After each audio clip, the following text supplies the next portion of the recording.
চট্টগ্রাম বন্দরে NCT terminal সহ যে টার্মিনালগুলো অর্থাৎ বিদেশিদের ইজারা দেওয়া হচ্ছে সেটির প্রতিবাদে মূলত মার্চেন্ট শ্রমিক যারা বন্দরের মার্চেন্ট শ্রমিকদের আজকে এখানে প্রতিবাদ সমাবেশ, সে প্রতিবাদ সমাবেশ থেকে আপনাদেরকে স্বাগত জানাচ্ছি। যেখানে আমরা দেখছি বন্দরের যে মার্চেন্ট শ্রমিকরা তারা প্রতিবাদ জানাচ্ছেন।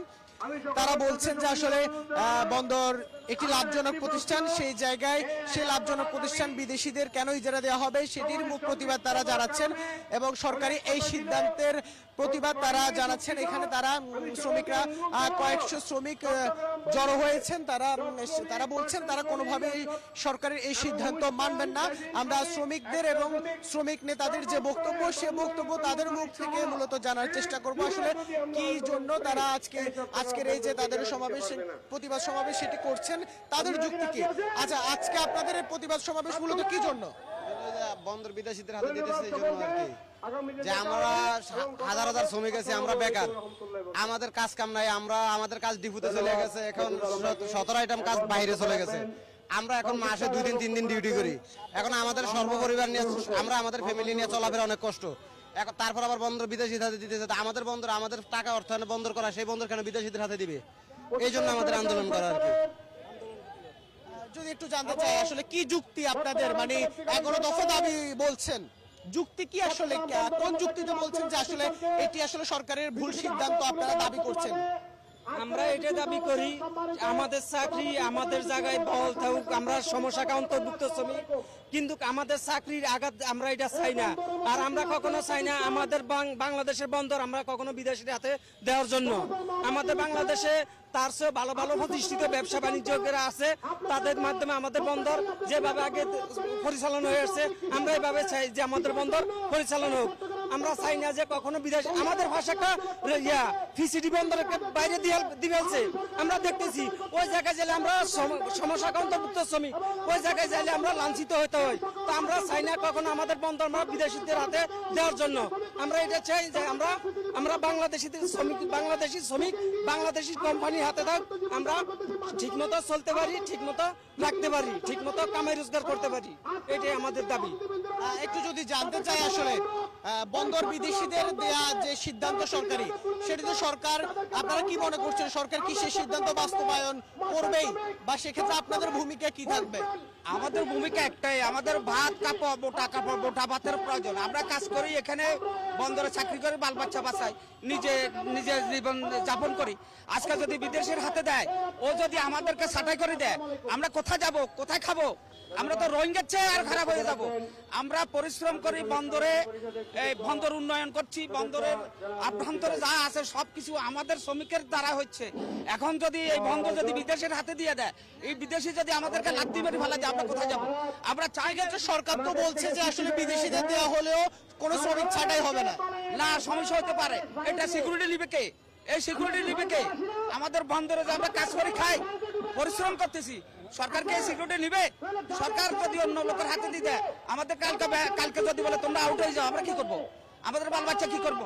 আমরা চাই না বিদেশির হাতে বন্ধ থাক, বাংলাদেশ উন্নয়ন হোক, বাংলাদেশের শ্রমিক কাজ করো, বন্দরে কাজ করবো, বাংলাদেশের উন্নয়ন হবে, জনগণ সবকিছু ভোগ করবে। বিদেশির হাতে দিয়ে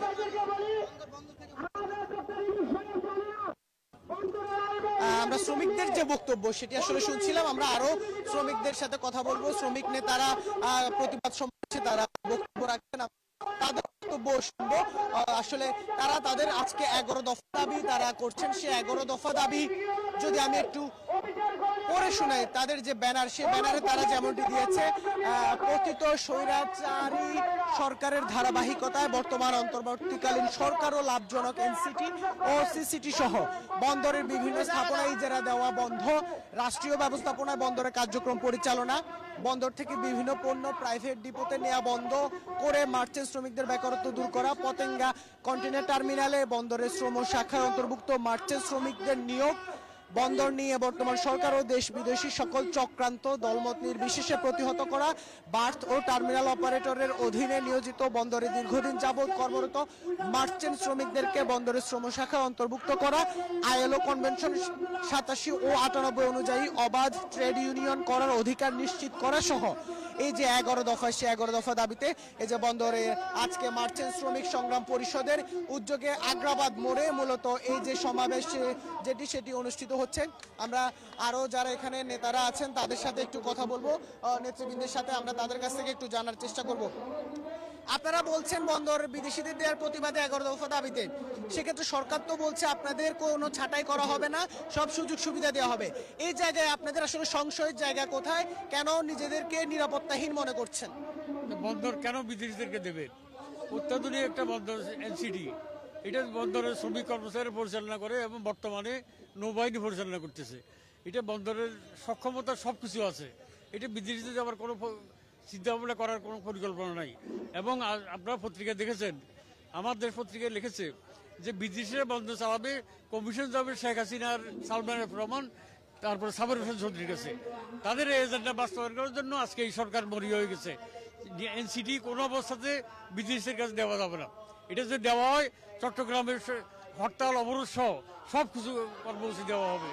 এটা যাতে বন্ধ করা হয় তার জন্য আজকে আন্দোলন সব জায়গায় করতেছে এবং মার্চেন্ট সংগ্রাম পরিষদের যেসব দাবি আছে এগুলোর সাথেও আমরা একতা ঘোষণা করি। সবাইকে ধন্যবাদ। আপনার একটু পরিচয়টা যদি আমাদের দর্শকদের। নাম হচ্ছে কাজী শেখরুল্লাহ বাহার, আমি সাধারণ সম্পাদক বাংলাদেশ জাতীয় শ্রমিক দল চট্টগ্রাম বিভাগ, চট্টগ্রাম বন্দরের সাবেক 3 বারের সিবিএ সাধারণ সম্পাদক ছিলাম আমি। আচ্ছা, আমি যদি আপনার কাছে একটু জানতে চাই, আসলে বন্দর তো সরকার তো বলছে যে বন্দরের কার্যক্রম ত্বরান্বিত করার জন্য মূলত তারা বন্দরকে বিদেশিদের হাতে দিচ্ছে, বন্দর এনসিটি টার্মিনাল। সেই জায়গায় আসলে আপনারা কেন মনে করছেন যে বন্দরের গতি আরো বাড়বে? যে জায়গায় সরকার মনে করছে, আপনারা কেন মনে করছেন না যে আসলে এটির প্রয়োজনীয়তা?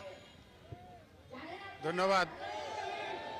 আসলে একটা বিষয় আমরা লক্ষ্য করছি, চট্টগ্রাম বন্দরের জাহাজের গড় অবস্থান নিয়ে যে ধূম্রজাল সৃষ্টি করা হয়েছে, এটা চট্টগ্রাম বন্দরের কারণে নয়। চট্টগ্রাম বন্দরে একটা কার্গো নামার পরে দেখা যায় কাস্টমসের অনুমোদন পেতে 5 দিন 7 দিন চলে যায়। এই যে 5-7 দিন চলে যায়, এটাও বন্দরের ঘাড়ের উপর তুলে দেওয়া হয়, বন্দরের কারণে হচ্ছে। এটা কাস্টমসের সাথে বন্দরের কোনো সম্পৃক্ততা নাই। ঔষধ প্রশাসনের যখন ঔষধ শিল্পের মাল আসে, ঔষধ প্রশাসন থেকে অনুমোদন নিতে হয়, সেটা নিতে 7-8 দিন লাগে, এটাও বন্দরের ঘাড়ে তুলে দেওয়া হয়। খাদ্য অধিদপ্তর, বিভিন্ন অধিদপ্তর এইভাবে ছাড়পত্র দিতে দিতে অনেক সময় পার হয়ে যায়। এই পার হওয়ার কারণে বন্দরের যে কার্গো নামে ওই কার্গোগুলো ডেলিভারি হতে অনেক সময় লাগে। সব কিছু বন্দরের ঘাড়ে তুলে দেওয়া হয়। আর আপনি যে কথা বলছেন, আমাদের মাননীয় নৌ পরিবহন উপদেষ্টার একটা কথা দিয়ে আমি আপনাকে বলতে চাই, উনি বলছে আমরা কোনো শ্রমিককে ছাঁটাই করব না।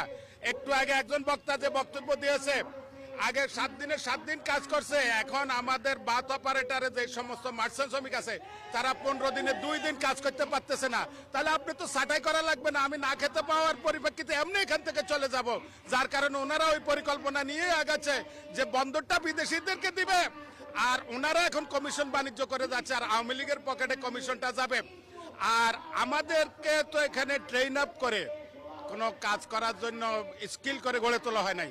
আমরা নিজেরাই কাজ করে প্রতি বছর এই চট্টগ্রাম বন্দরে ডে বাই ডে কার্গো ওঠানামা নতুন নতুন রেকর্ড হচ্ছে। তাহলে সেই ক্ষেত্রে আপনি এই বন্দরকে বিদেশিদের হাতে তুলে দিয়ে দেশকে নিরাপত্তা ঝুঁকি, অর্থনৈতিক ঝুঁকিতে কেন ফেলতেছেন? এটা এই সরকারের কাজ নয়। আর একটা আন্তর্জাতিক চুক্তি করতে কতদিন সময়ের প্রয়োজন হয় এটা আপনারা সাংবাদিক ভাইরা আমাদের চেয়ে ভালো জানেন। 13 দিনে কিভাবে 33 বছরের চুক্তি হয়? এইগুলো দেশ এবং জাতির কাছে খোলাসা করা প্রয়োজন আছে বলে আমরা মনে করতেছি।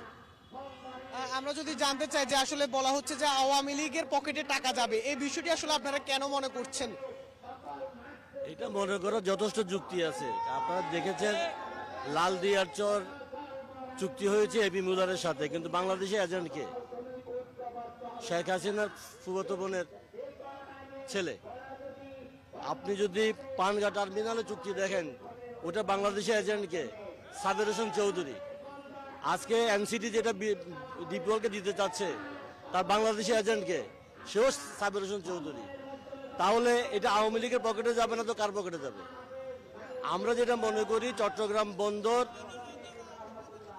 আজকে পৃথিবীর অন্যতম একটা বন্দরে রূপান্তরিত হয়েছে। পৃথিবীর প্রায় 400 বন্দরের মধ্যে 68তম বন্দরে অবস্থান করতে চট্টগ্রাম বন্দর, এবং এনসিটির অপারেশনাল কার্যক্রম পৃথিবীর অন্য সমস্ত উন্নত বন্দরের সমতুল্য। এটিকে শুধুমাত্র বিদেশি এজেন্ডা বাস্তবায়ন করার জন্যই এই সরকার ডিপি ওয়ার্ল্ড নামে একটা কোম্পানিকে দিতে চায়। বন্দরের অপারেশনাল কার্যক্রম, কন্টেনার হ্যান্ডেলিং, আমরা পৃথিবীর কোনো উন্নত বন্দর থেকে পিছিয়ে নেই। যে কথাটা সেলিম সাহেব বলেছেন, কাস্টমস প্রবলেম, আমাদের অন্যান্য যে সমস্যাগুলো আছে, এই সমস্যাগুলোই হচ্ছে মূল সমস্যা। ট্রান্সপোর্ট সমস্যা, আমাদের যানজট আছে, আমাদের রিভারের সীমাবদ্ধতা আছে, আমাদের এখানে জাহাজ আনা নেওয়ার ক্ষেত্রে সীমাবদ্ধতা আছে। সুতরাং পৃথিবীর কোনো অপারেটরকে দিয়ে চট্টগ্রাম বন্দরের কার্যক্রমকে এখন যেভাবে চলছে তার চেয়ে খুব বেশি গতিশীল করা যাবে না। বরং এই চট্টগ্রাম বন্দরকে যদি ডিপি ওয়ার্ল্ডকে বা কোনো বিদেশি কোম্পানিকে দেওয়া হয়, আমাদের যে অর্থনৈতিক অর্জন তার সিংহভাগই বিদেশে চলে যাবে, যেটা অর্থনৈতিকভাবে বাংলাদেশ ক্ষতিগ্রস্ত হবে। আমরা মনে করি প্রথমত, আরেকটা হলো যে বাংলাদেশ ঘনবসতিপূর্ণ দেশ, মানব সম্পদ হচ্ছে পৃথিবীর সবচেয়ে বড় সম্পদ। যেই সম্পত্তি আমাদের আছে, আমরা এই সম্পত্তিকে কাজে না লাগিয়ে, আমরা যেভাবে উপদেশের মধ্যে বলছেন চায়নার বন্দর চালায় 5 জন লোকে, আমরা আমাদের ঘনবসতিপূর্ণ দেশে এত বড় মানব সম্পদ রেখে আমরা ওই প্রযুক্তি নির্ভর হয়ে 5 জন লোক দিয়ে বন্দর চালাতে চাই না। আমরা আমাদের দেশের মানুষকে কাজে লাগাতে চাই, মানব সম্পদকে কাজে লাগাতে চাই, বাংলাদেশকে আমরা উন্নত শীর্ষে নিয়ে যেতে চাই। সেক্ষেত্রে সরকার যদি সিদ্ধান্তকে সরে না আসে, আপনাদের পরবর্তী আসলে কি কর্মসূচি থাকবে? আপনারা কিভাবে এটি আসলে আটকাবেন? এটার জন্য আমাদের নেতা জনাব কাজী শেখ নুরুল্লাহ ভাই বলছেন যে বন্দরকে বা এনসিটি বেসরকারীকরণ থেকে রক্ষা করার জন্য, দেশি বিদেশি যে কোনো কোম্পানির হাত থেকে রক্ষা করার জন্য হরতাল অবরোধ থেকে যে কোনো কর্মসূচি আমাদের নেতৃবৃন্দ গ্রহণ করবেন। আমরা চট্টগ্রাম বন্দর শ্রমিক কর্মচারীরা সেটা সর্বাত্মকভাবে পালন করব। আমরা যদি আপনার কাছে আরেকটু জানতে চাই যে যদি সরকার এই সিদ্ধান্ত থেকে সরে না আসে, সেক্ষেত্রে আপনারা কেমন কর্মসূচিতে যাবেন? কর্মসূচি তো কঠিন কর্মসূচির কথা বললাম। আমরা বন্দর এলাকায় হরতাল অবরোধ সব কিছু থাকবে, অনির্দিষ্টকালের জন্য বন্দর বন্ধ হয়ে যাবে, এবং বন্দর ভবন ঘেরাও সহ, চেয়ারম্যানকে ঘেরাও সহ সব কিছু করা হবে। এরা সরিয়ে আসতে বাধ্য হবে। এখানে বন্দর নিয়েই সরকার পতন হয়, বন্দর নিয়েই সরকার উত্থান হয়, এই বন্দর দিয়েই হয়তো এই সরকারের পতন হবে, এটাই। ধন্যবাদ। আমরা আসলে শুনছিলাম আমরা যেমন আসলে নেতারা বলছেন। আমরা যদি একটু আপনার কাছে জানতে চাই যে আসলে বন্দর এনসিটি টার্মিনাল যেটি ডিপি ওয়ার্ল্ডকে দেওয়ার যে বিষয়টি আছে, সেই জায়গায় আপনারা বলছেন যে এই এনসিটি টার্মিনাল তো ইতোমধ্যে লাভজনক, সেই জায়গায় আপনারা যদি সরকার সরে না আসে কি করবেন? আমরা সরকারকে জানান দিতে চাচ্ছি, এটা আমাদের দেশীয় যে কোনো কোম্পানিকে দেও আমরা রাজি আছি, কোনো বিদেশি কোম্পানিকে দিবে এটা আমরা মেনে নিতে রাজি নয়। বিদেশি কোম্পানি দিলে আমরা ভয় হচ্ছে আমাদের কর্মহারা হবো, আমরা চাকরি থাকবে না, আমাদের কন্টেনার এখান থেকে বিভিন্ন ডিপোতে চলে যাবে। আমরা মার্চেন্ট শ্রমিক, আমরা এখানে বন্দরে কোনো আমাদের বেতন করা নয়, আমরা কাজ করলে পয়সা, কাজ না করলে পয়সা পাই না। তো এখন আমাদের কর্ম এখানে কমে গেছে। আমরা আগে 7 দিন চাকরি করতে পারতাম, এখন আমরা 3 দিন 4 দিন 1 দিন ডিউটি পাই। তাও আমরা হলো প্রোডাকশন হিসাবে, আমাদের কোনো বেতন নাই, আমরা প্রোডাকশনে কন্টেনার ডেলিভারি দিতে পারলে আমরা পয়সা পাই। কারণ এই কাজ কমে গেলে আমরা অটোমেটিক আমাদের থেকে চলে যেতে হবে, আমরা বাড়ি ঘরে চলে যেতে হবে। আমাদের সরকার কইছে যে আমাদের বিদায় করবে, কিন্তু আমরা নিজেরাই সহজে চলে যেতে হবে। কাজ না থাকলে আমরা থাকবো কীভাবে? আমাদের ঘর ভাড়াতে থাকতো, আমার বাইরের মানুষ ঘর ভাড়া থাকতো, আমরা ঘর ভাড়াতে থাকবো, আমার ইনকাম না থাকলে আমি কিভাবে এখানে থাকবো? ধন্যবাদ। আসলে আমরা শুনছিলাম তারা এখানে শ্রমিকরা প্রতিবাদ সমাবেশে বক্তব্য রাখছেন। আমরা তাদের বক্তব্য একটু আসলে শুনবো যে প্রতিবাদ সমাবেশে যে শ্রমিকরা বক্তব্য রাখছেন। তারা বাংলাদেশকে বিশ্বের দরবারে উঁচু করে দাঁড়াতে সুযোগ দিচ্ছে না, তারা বাংলাদেশকে বিক্রি করে দেওয়ার জন্য ডিপি ওয়ার্ল্ড নামের মাফিয়াদের কাছে বাংলাদেশ তুলে দেওয়ার চিন্তা ভাবনা করছে। আমি তাদেরকে ধিক্কার জানাই, আমি তাদেরকে শ্রমিকের পক্ষ থেকে ধিক্কার জানাই, মার্চেন্ট শ্রমিকের পক্ষ থেকে ধিক্কার জানাই। আমাদের 11টা দাবি আছে, এই দাবি সবগুলা দাবি মানার জন্য বন্দর চেয়ারম্যানকে বিশেষভাবে অনুরোধ করব। এই বলে আমার বক্তব্য এখানে শেষ করলাম। আসসালামু আলাইকুম, সবাই ভালো থাকেন। সংগ্রামী শ্রমিক ভাইয়েরা, বক্তব্য দেওয়ার মতন অনেকজন আছে, এখন আমাদের সবাই নাই, আমরা মিছিল সহকারে আমার এখান থেকে যাইতে হবে। এখন আমাদের সামনে শুনছিলাম আমরা আসলে যে শ্রমিকরা যেটি বলছেন যে আসলে তারা বন্দর বিদেশিদের দেওয়ার প্রতিবাদ জানিয়ে মূলত তারা 11 দফা দাবি জানালেও তাদের যে মূল দাবি সেটি হচ্ছে আসলে বন্দরের চট্টগ্রাম বন্দরের এনসিটি টার্মিনাল যেটি তারা দাবি করছেন সেটি আসলে লাভজনক প্রতিষ্ঠান, সেই লাভজনক প্রতিষ্ঠানকে তারা কোনোভাবে আসলে বিদেশি কোনো প্রতিষ্ঠানের হাতে তুলে দিতে চান না। সেক্ষেত্রে তারা এখানে এও দাবি করছেন যে আসলে এই বন্দর যদি আসলে বিদেশি সে প্রতিষ্ঠানগুলোর কাছে যায় তাদের যে এজেন্ট সেই এজেন্টগুলো আসলে আওয়ামী লীগের অর্থাৎ পতিত যে সরকার বিগত যে সরকার আওয়ামী লীগ সেই আওয়ামী লীগের যে নেতারা তাদের পকেটেই সে টাকা যাবে এমন যুক্তিও আসলে তারা সামনে আনছেন, যার কারণে তারা সরকারের কাছে জোর দাবি জানাচ্ছেন সরকার যেন এই সিদ্ধান্ত থেকে সরে আসে। তো এই ছিল আসলে চট্টগ্রাম নগরে আগ্রাবাদ মোড়ে বন্দরের বিদেশিদের হাতে দেওয়ার প্রতিবাদে মার্চেন্ট শ্রমিক সংগ্রাম পরিষদের প্রতিবাদ সমাবেশ থেকে সবশেষ।